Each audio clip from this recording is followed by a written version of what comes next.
सुदैवाने अलीकडेच माझ्याकडे अल्पसंख्याक विभाग आलेला आहे। त्या विभागामध्ये मुस्लिम, ख्रिश्चन, त्याच्यामध्ये पारसी, जैन, शीख असा वेगवेगळा समाज त्याच्यामध्ये मोडतो। त्याचबरोबर माझ्याकडे क्रीडा खातं आहे, अवकाफ खातं आहे आणि त्याच्यामुळे मी यंदाच्या अर्थसंकल्पामध्ये ठरवलेलं आहे की मला राज्याला वेगवेगळ्या विभागाला निधी द्यावा लागतो, परंतु जो देत असताना माझा अल्पसंख्याक विभाग आहे त्याला संख्येच्या प्रमाणामध्ये निधी मिळत नाही आणि म्हणून तो निधी कसा आपल्याला वाढवता येईल अशा प्रकारचा प्रयत्न माझ्यासारख्याचा आहे। अलीकडे मी महाराष्ट्राच्या वेगवेगळ्या महानगरपालिकेच्या निवडणुकीच्या निमित्ताने फिरतोय। बऱ्याचशा ठिकाणी दोन्ही राष्ट्रवादीनं युती केलेली आहे आणि त्याच्यातून उमेदवार उभे केलेले आहेत। तीच गोष्ट माझ्या परभणी शहराच्या करता झाली। काही घड्याळाचं चिन्ह घेऊन उभे आहेत, काही तुतारीचं चिन्ह घेऊन उभे आहेत। उमेदवारी देत असताना वेगवेगळ्या जाती धर्माला प्रतिनिधित्व देण्याचा प्रयत्न आम्ही केलेला आहे। त्यामध्ये मी ज्यावेळेस शिवशाहू फुले आंबेडकरांच्या विचारधारेनं राष्ट्रवादी काँग्रेस पक्ष पुढे चालला हे सांगत असतो, त्यावेळेस कृती देखील आमची तशाच पद्धतीची असते। मग अल्पसंख्याक विभाग असे, अल्पसंख्याक समाजातले माझे उमेदवार असतील, माझ्या सर्वसाधारण उमेदवार असतील, त्याचबरोबर ओबीसीचे उमेदवार असतील, मागासवर्गीय उमेदवार असतील, महिला पुरुष दोन्ही काही मी अनुभवी देण्याचा प्रयत्न करतो आणि काही नवी कोरी पाठी असणारे द्यायचा प्रयत्न करतो। कारण प्रत्येक निवडणुकीच्या निमित्तानं त्या ठिकाणी आपल्याला नव्या लोकांना पण शिकवायचं असतं।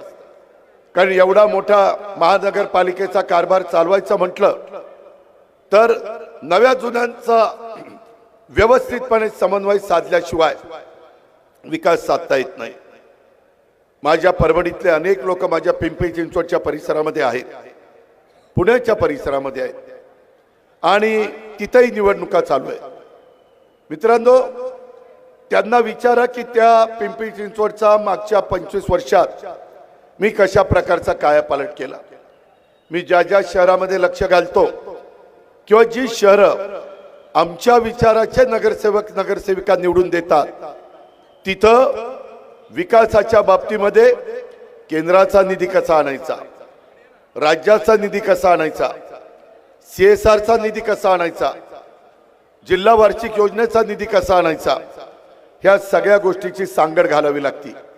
कारण एकट्या महानगरपालिकेच्या कर रूपातनं येणाऱ्या पैशातून आपल्याला विकास संपूर्ण साधता येत नाही। आता आपल्याच भागामध्ये आपण पिण्याच्या पाण्याची योजनेचं काम हाती घेतलेलं आहे। आपल्याला अंडरग्राउंड ड्रेनेजचं आता आपण टेंडर काढलेलं आहे। आपल्याला ही सगळी कामं झाल्यानंतर पुन्हा रस्ते हे चांगले रुंद हे ठेवावे लागणार आहेत। आपल्याकडं पंतप्रधान आवास योजनेचा हा कार्यक्रम गोरगरिबांना हक्काची घरं देण्याच्या करता राबवावा लागणार आहे। त्याला राज्य सरकारची पण जोड द्यावी लागणार आहे। कुठलाही बेघर माणूस कुठल्याही जाती धर्माचा असू द्या त्याला हक्काचं घर देण्याची स्कीम ही सरकारने आणलेली आहे। माझी आपल्याला विनंती आहे की या सगळ्या उद्याच्या निवडणुकीच्या निमित्तानं आपण जातीचा, पातीचा, नात्याचा, गोत्याचा विचार न करता आपलं भलं कशात होणार आहे, आपल्याला निधी कुठनं मिळणार आहे, आपल्याला योग्य दिशा देण्याचं काम कोण करणार आहे याबद्दलचा विचार हा त्या ठिकाणी झाला पाहिजे। परभणी शहरामध्ये येत असताना बाहेरील वाहनांचा भार कमी करण्यासाठी आपण पाथरी रोड ते असोला या भागामध्ये बायपास प्रमाणेच असोला ते कृषी विद्यापीठ मार्गे ब्रह्मणगाव तसेच ब्रह्मणगाव ते पाथरी रोड असे 2 नवीन बायपास निर्माण करण्यासाठी राज्य आणि केंद्र सरकार यांच्याकडे पाठपुरावा करावा लागणार आहे। मी तुम्हाला शब्द देतो, राज्याचा उपमुख्यमंत्री म्हणून केंद्रामध्ये आमच्या फौजाताई देखील मदत करतील। माझ्याही केंद्रातल्या अनेक मंत्र्यांच्या ओळखी आहेत। नितीन गडकरी साहेबांना मी त्या ठिकाणी सांगितलं आणि राज्य सरकारचा तर अर्थसंकल्प आपल्याच हातात असतो आणि त्याच्यामुळे PWD असेल किंवा राज्य सरकारचा त्याच्यामध्ये रस्ते विकास महामंडळ असेल, कुठेही आपल्याला त्याचं मदत करायला अडचण येणार नाही। आपल्या परभणी महानगरपालिकेच्या शहरामध्ये मोक्याच्या ठिकाणी बऱ्याच मोकळ्या जागा आहेत, त्यावर बीओटी तत्वावर कॉम्प्लेक्स बांधून जेणेकरून माझ्या महानगरपालिकेचं स्वतःचं उत्पन्नाचं एक साधन हे आपल्याला निर्माण होऊ शकतं। आणि तशा प्रकारचा जो प्रस्ताव आहे त्याच्यावर देखील उद्याच्याला माझ्या विचाराची महानगरपालिका आली, दोन्ही राष्ट्रवादी काँग्रेस पक्षाच्या विचाराची महानगरपालिका आली तर त्यांना ते ठराव करून तशा पद्धतीने कारवाई करायला आम्ही भाग पाडू। परभणी शहर महानगरपालिकेच्या वतीनं तुमच्या माझ्या शहरामध्ये गोरगरीब आणि मध्यमवर्गीय कुटुंबातील विद्यार्थ्यांच्यासाठी सीबीएसई अभ्यासक्रमाची शाळा ही सुरू करण्याचा निर्णय देखील घेण्यात येईल। मी आता काही महानगरपालिकेमध्ये जे आमच्या विचाराचे आहेत तिथं मराठी मीडियमच्या शाळा, तिथं मराठी तर शिकवणारच, कारण ती तुमची माझी मातृभाषा आहे, ती आपल्या मुलांना मुलींना आलीच पाहिजे। त्याशिवाय आपल्याला कुठलाही दुसरा विचार देखील करता येणार नाही। परंतु ती भाषा येत असताना आपली मुलं मुली बरोबर गोरगरिबांच्या असू द्यात, मध्यमवर्गीयांच्या असू द्यात, त्यांना देखील इंग्रजी अतिशय उत्तम पद्धतीने बोलता आलं पाहिजे। परंतु ते भाषणामध्ये सांगून चालणार नाही, त्याकरता कृती करावी लागेल। आणि आता स्पर्धेच्या युगामध्ये एआयचं युग आलेलं आहे, त्याच्यामध्ये आर्टिफिशियल इंटेलिजन्स ते कृत्रिम बुद्धिमत्ता मराठीत त्याला म्हणतात, आणि त्या युगातली मुलं माझ्या परभणी मधल्या शिकली पाहिजे। त्याकरता सीबीएसई अभ्यासक्रम सुरू करण्याच्या करता तिथं जो काही निर्णय घ्यावा लागेल, जी काही मदत करावी लागेल, त्यामध्ये आता खूप मोठ्या मोठ्या कंपन्या एनजीओज आमच्याकडे येतात की आम्हाला ग्रामीण भागातली एखादी शाळा द्या, आम्ही त्याच्यामध्ये स्वतः लक्ष घालतो, आम्ही त्याच्यामध्ये दर्जेदार शिक्षण देतो, जे मराठी पण उत्तम आम्ही त्या ठिकाणी त्यांचं करतो आणि इंग्रजी पण आम्ही उत्तम करतो। या पद्धतीचा निर्णय आपल्याला उद्याच्या काळामध्ये घ्यायचा आहे। परभणी शहरात महानगरपालिकेच्या वतीनं स्वतःचं मल्टी सुपर स्पेशालिटी हॉस्पिटल हे आपल्याला निर्माण करावं लागेल। वैद्यकीय शिक्षण खात्याची जबाबदारी आपले सहकारी राष्ट्रवादीचे हसन मुश्रीफांच्याकडे आहे। त्याच्यामध्ये मी मुश्रीफ साहेबांना सांगितलं, ते म्हणतील दादा निधी द्या, निधी मी देईन, कारण माझ्या परभणीमधले आरोग्य चांगलं परभणीकरांचं राहण्या करता त्यांना दुसऱ्या कुठल्या शहरामध्ये जाऊन उपचार करणं हे कधी कधी महागाचं पडतं, परवडत नाही, ऐपत नसते, आणि त्यामुळं इथल्याही वर्गाला किफायतशीर दरामध्ये, वेगवेगळ्या गरीब वर्गाला तर मोफत दरामध्ये अशा पद्धतीनं मल्टी सुपर स्पेशालिटी हॉस्पिटल आपण निर्माण करून त्याच्यामध्ये सगळ्या सुविधा द्यायच्या। माझ्या आता डोक्यात आलेलं आहे की जिल्ह्याची जी ठिकाणं आहेत त्या जिल्ह्याच्या ठिकाणी अशा प्रकारची हॉस्पिटल बांधायची आणि त्याच्यामध्ये एक विंग त्याच्यामध्ये कॅन्सर हॉस्पिटलची पण करायची, कारण अलीकडच्या काळामध्ये देशात राज्यामध्ये मोठ्या प्रमाणावर कॅन्सरचं प्रमाण वाढलेलं आहे। शेवटी त्याही माणसाला, त्या माझ्या लाडक्या बहिणीला, त्या आमच्या मुलामुलीला जगण्याचा अधिकार आहे, पण त्यांच्यावर उपचार करण्याच्या करता तिथं इन्फ्रास्ट्रक्चर फार महत्वाचं आहे। मित्रांनो, मी राजकारण करायला तुमच्या पुढे आलो नाही, मी परभणीचा शहराचा सर्वांगीण विकास या माध्यमातून आपल्याला करायचा आहे ते सांगण्याच्या करता मी आलेलो आहे। मी शब्दाचा पक्का आहे, मी दिलेला शब्द पाळतो, आणि त्याच्यामुळे माझी विनंती आहे की या माझ्या शहरामध्ये दर्जेदार रस्ते, ते रस्ते करायच्या आधी अंडरग्राउंड ड्रेनेज, कारण रस्ते केल्यावर नंतर अंडरग्राउंड ड्रेनेज केलं तर पुन्हा रस्ते खोदावे लागतात, ते प्लॅनिंग करून चालणार नाही। योग्य पद्धतीने प्लॅनिंग करण्याच्या करता आपल्याला त्या अंडरग्राउंड ड्रेनेजला प्रथम प्राधान्य द्यावं लागेल। राज्य सरकारच्या, केंद्र सरकारच्या वेगवेगळ्या योजना असतात। मध्ये मी मुख्यमंत्र्यांशी पण बोललो की आपण जिल्ह्याची ठिकाणं ह्याला प्रथम प्राधान्य देऊ। काही काही भागामध्ये तालुक्याच्या ठिकाणी ऑलरेडी अंडरग्राउंड ड्रेनेज आणि या सगळ्या सुविधा झालेल्या आहेत, आणि मग जिल्हा आमचा माग का राहणार, त्याकरता जिल्ह्याला आपल्याला अग्रक्रम द्यायचा आहे। त्याचबरोबर हे सगळं करत असताना 408 कोटी रुपयाचा निधी ह्या कामाच्या करता आपण मंजूर केलेला आहे। प्रत्यक्षात आता टेंडर प्रोसिजर चालू आहे, कोणत्याही क्षणी परभणीकरांनो हे काम सुरू होईल, आणि उद्याच्या काळात 15 तारखेला तुम्ही घड्याळाच्या चित्राचं आणि तुतारीच्या चित्राच्या शेजारचं बटन दाबण्याचं काम केलं की मग आमची ही टीम त्यामध्ये काम चांगलं चाललंय का। मी पण मुंबईमधनं आढावा घेईन, वेळ पडली तर इकडे येऊन आढावा घेईन, मला त्याच्यामध्ये कुठली काही अडचण नाही। आज माझ्या परभणी शहरामध्ये प्रचंड धुळीचं साम्राज्य, खड्ड्यांचं शहर म्हणून आज या शहराकडे बघितलं जातं। त्यामुळं माझं हे शहर स्वच्छ आणि सुंदर आणि धूळमुक्त आणि खड्डेमुक्त रस्ते हे करण्याच्यासाठी आपल्याला निधीची गरज भासणार आहे। आणि ते निधी देत असताना राज्याच्या केंद्राच्या ज्या योजना आहेत त्या योजनेच्या मध्ये कुठं आपल्याला निधी बसवता येईल ह्या पद्धतीचं काम हे आपल्याला सगळ्यांना करायचंय। मधी ह्या सगळ्याचा विचार करत असताना मला आठवतंय त्याच्या संदर्भामध्ये मला स्वतः प्रताप देशमुख असेल किंवा अक्षय असेल किंवा आमचा राजेश असेल, ह्या सगळ्यांनी सांगितलं की दादा आम्हाला इथं कोणत्याही परिस्थितीमध्ये काही गोष्टी करून हव्या। मी त्यांना विचारलं काय करून हवंय, ते म्हणले की जसं तुम्ही पिंपरी चिंचवड केलंय, आज माझं बारामती तालुक्याचं ठिकाण आहे, पण तुम्ही बघितल्यानंतर तुम्ही पण आश्चर्यचकित व्हाल।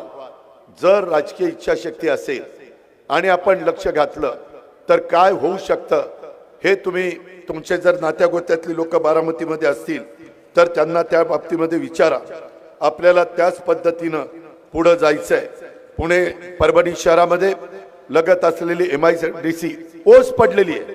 शहरालगत विस्तारित MIDC मंजूर असून रोजगार निर्मिती करणारे उद्योग तिथं आपल्याला उभे करावे लागतील। त्याकरता आपल्याला पुढाकार घ्यावा लागेल।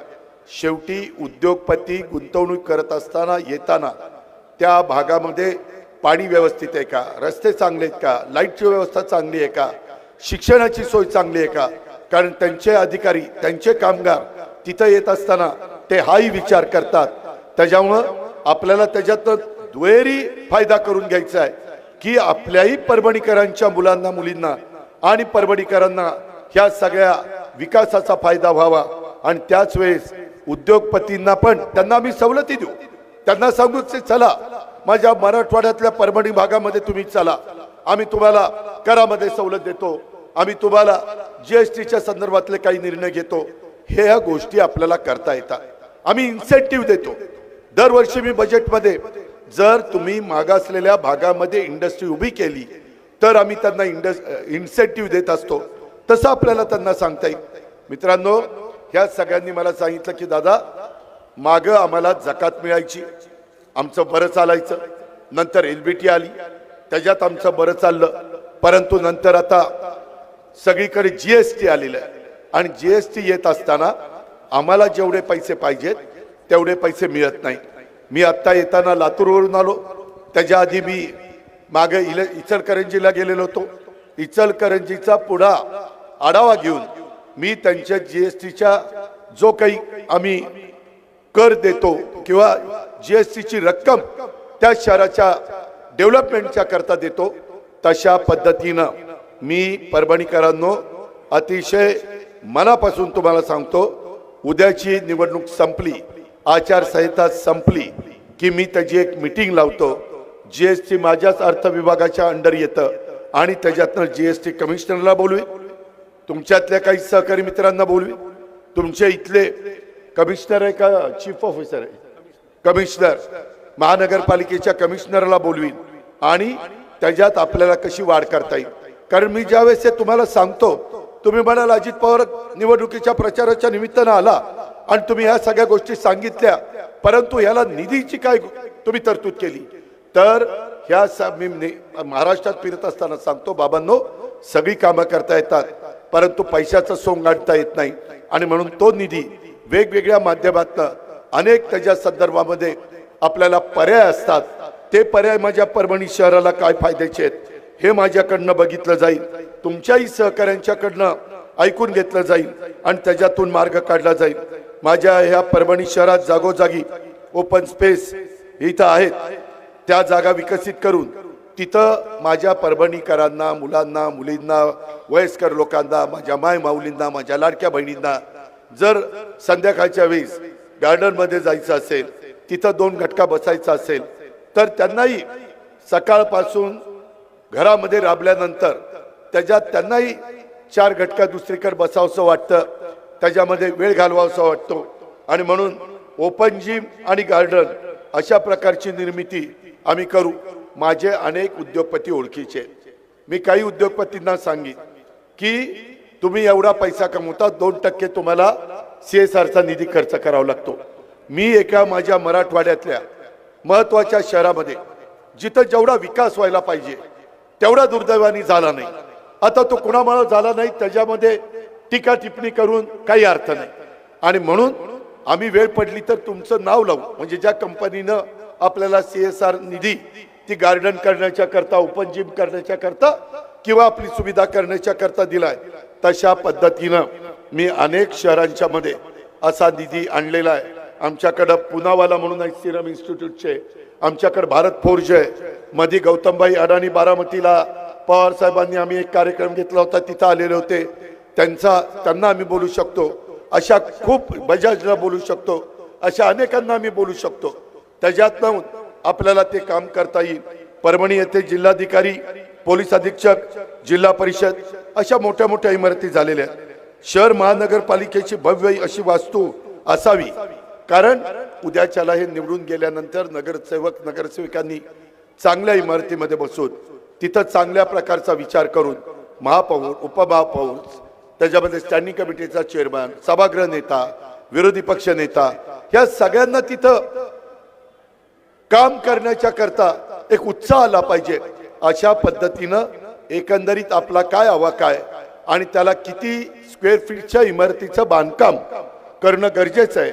मी माझ्या 35 वर्षाच्या राजकीय जीवनामध्ये इतक्या मोठ्या प्रमाणावर वेगवेगळ्या ठिकाणी इमारतींना निधी दिलेला आहे।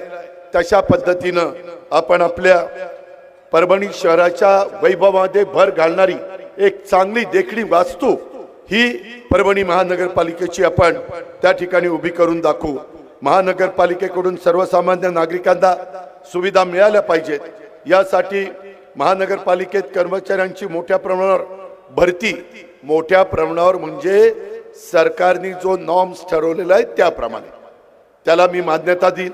त्याच्यामध्ये स्वच्छतेकरता किती लोक पाहिजेत, त्याच्यामध्ये इतर जो काही दैनंदिन जीवनामध्ये पाणी सोडण्याच्या करता जे वॉल फिरवावा लागतो, पाणी पुरवठा चालू करावा लागतो, ह्या ज्या काही बाबी आहेत त्याच्याकरता जो काही स्टाफ लागेल त्याही स्टाफला आपण त्या बाबतीमध्ये परवानगी देऊ, आणि समांतर पाणी पुरवठा योजना ही गतीनं पूर्ण करण्यासाठी मी मुंबईमध्ये देखील कॉन्ट्रॅक्टरला बोलून घेईल की बाबा तुम्ही फास्ट काम का करत नाही, तुम्हाला काय अडचण आहे, तुम्हाला निधीची कमतरता आहे, तुम्हाला इतर काही तिथं त्रास होतोय, तुम्हाला अजून काही समस्या आहे, आणि त्याच्यातून ते काम युद्ध पातळीवर कसं होईल याकरता आपल्याला लक्ष द्यावं लागणार आहे। आणि मित्रांनो, तशा पद्धतीनं पाठपुरावा केल्याशिवाय, लक्ष घातल्याशिवाय योजना पूर्ण होणार नाही असं दिसतंय। त्यासाठी मी सगळ्याच राज्याचा आढावा घेत असतो, तसं आपल्याही परभणी महानगरपालिकेच्या या योजनेचा आढावा मला घेता येईल। आपल्या शहरासाठी भव्य आंतरराष्ट्रीय दर्जाचं क्रीडांगण निर्माण करण्यासाठी वसंतराव नाईक मराठवाडा कृषी विद्यापीठ मधील जमीन हस्तांतर प्रक्रिया लवकर पूर्ण होणार आहे। त्यासाठी शहरवासियांना ही सुविधा उपलब्ध होईल। एक चांगलं झालं, ते म्हणतात ना आपल्याकडे कावळा उठायला फांदी तुटायला गाठ पडावी, नेमकं मी जे सांगतोय माझ्याकडेच क्रीडा खातं आहे, ती जागा मिळू द्या, तुम्हाला सगळ्यांना अभिमान वाटेल अशा पद्धतीचं क्रीडा संकुल हा अजित पवार तुम्हाला उभं करून देईल। माझ्या परभणीच्या मुलांना मुलींना जे काही खेळामध्ये आवड असेल ते खेळाचं प्रॅक्टिस त्यांना तिथं करता येईल। त्याच्यामध्ये ज्या ज्या गरजा तातडीच्या आहेत त्या आपल्याला तिथं करता येईल। मी मोठा प्लॅन त्याच्यामध्ये करीन, त्याही बद्दल आपण काळजी करू नका। ती आज माझ्या मुलांची मुलींची गरज आहे, ती माझ्या नवीन खेळाडू निर्माण होण्याच्या करता माझ्या मुला मुलींची ती भूक आहे, आणि ती आम्ही पूर्णत्वाला नेऊ। परभणी येथील सय्यद तुराबुल हक्का साहेब दर्गा या परिसरात विकास करण्यासाठी निवडणुका पूर्ण होताच त्याच्यामध्ये मी काही टीमला परभणीमध्ये पाठवील, आणि ते स्वतः 2 दिवस परभणीमध्ये थांबून की कसा विकास आराखडा तयार करायचा, जेणेकरून परभणीसह महाराष्ट्रासह इतर राज्यातून पण माझ्या मुस्लिम धर्मीय भाविकांना सोयी सुविधा उपलब्ध होतील। त्याकरता अल्पसंख्याक विभाग देखील आता अजित पवार याच्याकडे आहे आणि तोच तुम्हाला सांगतोय.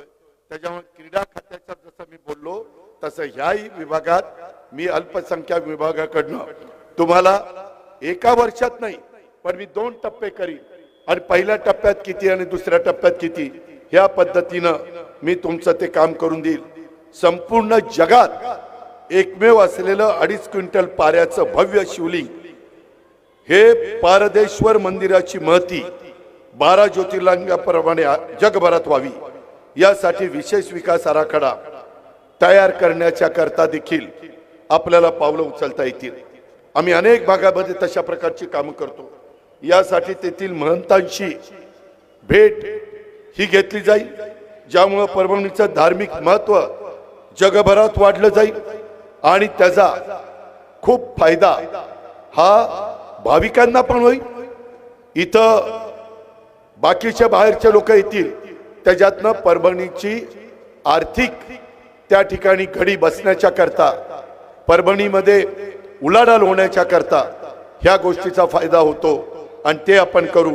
परभणी शहराच्या विकासासाठी राज्याचा उपमुख्यमंत्री या नात्याने मी स्वतः महानगरपालिकेमध्ये पण माझे सहकारी सांगतील तेव्हा येऊन बैठक घेऊन हे विकास कामं मार्गी लागलीत का ती मार्गी लागत नसताना जो अधिकारी चालढकल करेल दुर्लक्ष करेल त्याच्यामध्ये मनापासून लक्ष घालणार नाही.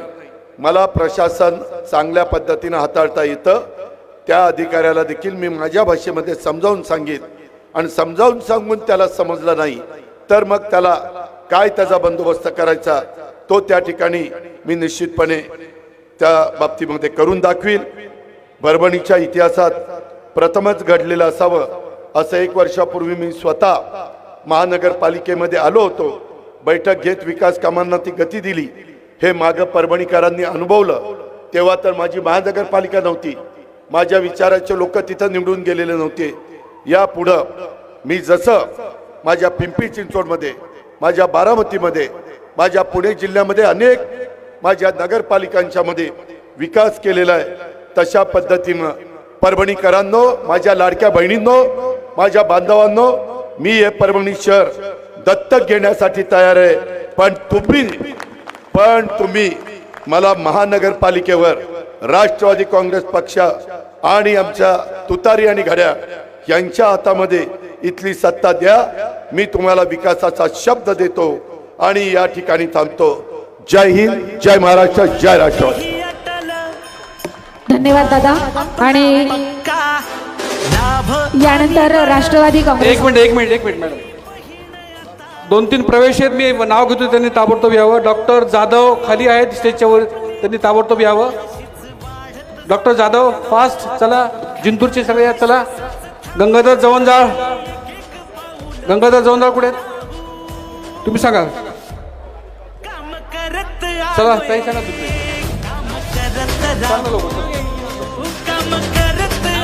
मनचक्राव वाघ सरपंच टाकळगव्हाण, रमेशराव शिंदे सरपंच परतगव्हाण, मोतीरामजी शिंदे, प्रभाकरराव शिंदे.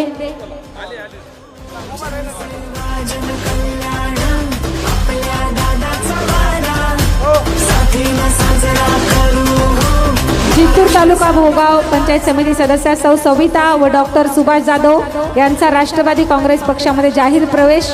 परभणी तालुका गंगाधर बापूराव जवंजाळ, ज्ञानेश्वर भालेराव, माधव पहाड, मारुती चव्हाण, शरद पेंढरकर, प्रद्युम्न टोन, लहू चोरमाळे, अमोल भालेराव, विकास बोबडे, गोविंदराव खाडे, रमेश बोबडे, जगन्नाथ बोबडे, संतोष बोबडे, विजयकुमार झाडे, सखाराम जवंजाळ,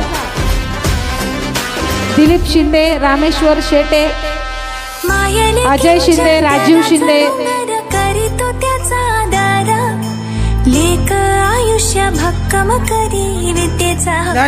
म्युझिक बंद करा. माधव पराड, मारुती चव्हाण, शरद पेंढरकर, प्रद्युम्न टोंग, नवनाथ बोबडे, गणेश बोबडे, जगन्नाथ बोबडे, संतोष बोबडे, विजयकुमार झाडे, सखाराम जवंजाळ,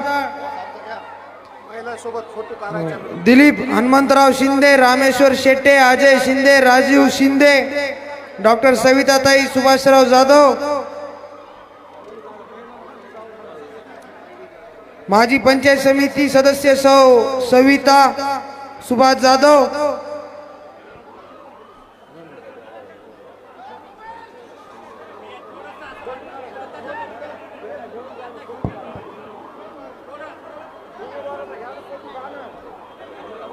फोटो घेतला की नाही?